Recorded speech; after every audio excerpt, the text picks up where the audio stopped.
Hello, ladies and gents, boys and girls, people of all ages, sexualities, and identities, and welcome back to another Doctor Who review. And today's Doctor Who review is none other than Horns of the Nimon. So, what are the Nimon and what is Horns of the Nimon about?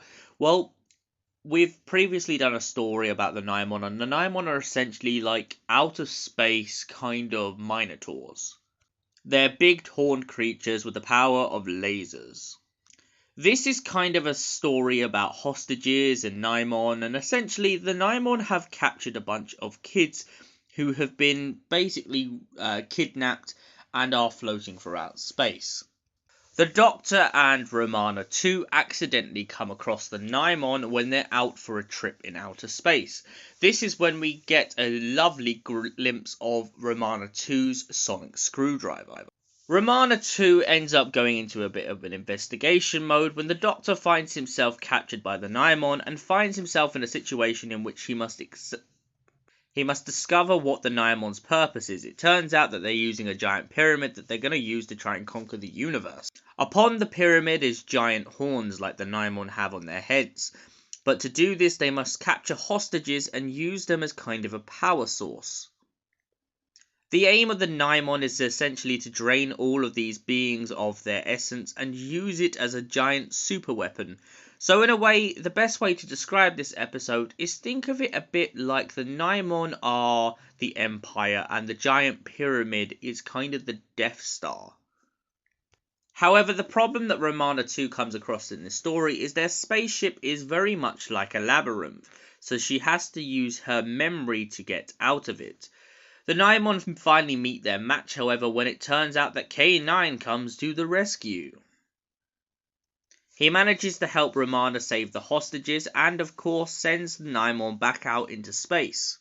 Now, this whole story kind of revolves on cloak and daggers, in this kind of idea that most of the Nimon ship is kind of an illusion. However, the Doctor also learns that even though there's hostages, it turns out that the people of the kidnapped hostages have kind of been on this misillusion that they must sacrifice them to the Nimon. However, what the people don't realise is how cruel the Nimon truly are, and when the Doctor and his friend Romana manage to open their eyes to exactly what's going on, they soon realise the consequence of their actions. A lot of the events that happen in the Horns of the Nimon are all due to a kind of misalignment where the TARDIS kind of gets swept off of course. It turns out that they end up landing on a pirate ship where they come across the hostages who also happen to be on their way across the galaxy.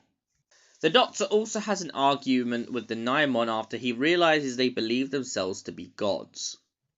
Now this kind of corresponds not only with the myth and legend of the Minotaur, and that perhaps Theseus actually bumped into a Nimon, but it also heavily correlates with what happens in the 8th Doctor era when he goes and bumps into the Nimon. The Nimon have this affinity for not only meddling in time and in space, but also in history.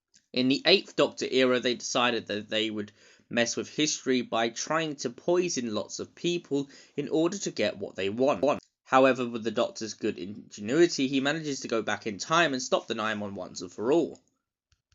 There are many stories out there with the Nimon and I really do love these characters, not only because they do look like giant kind of Minotaurs, but I love the fact that they're very imposing even when you don't see them. The Nimon's voice in general is kind of that kind of old, stoic-y, dark, raspy voice. They're a sinister villain that no matter whether you saw them on screen or not, you would definitely feel afraid of them. Another time when the Nimon have come into contact with the Doctor was a kind of story called The God Complex, where the 11th Doctor bumps into the Nimon.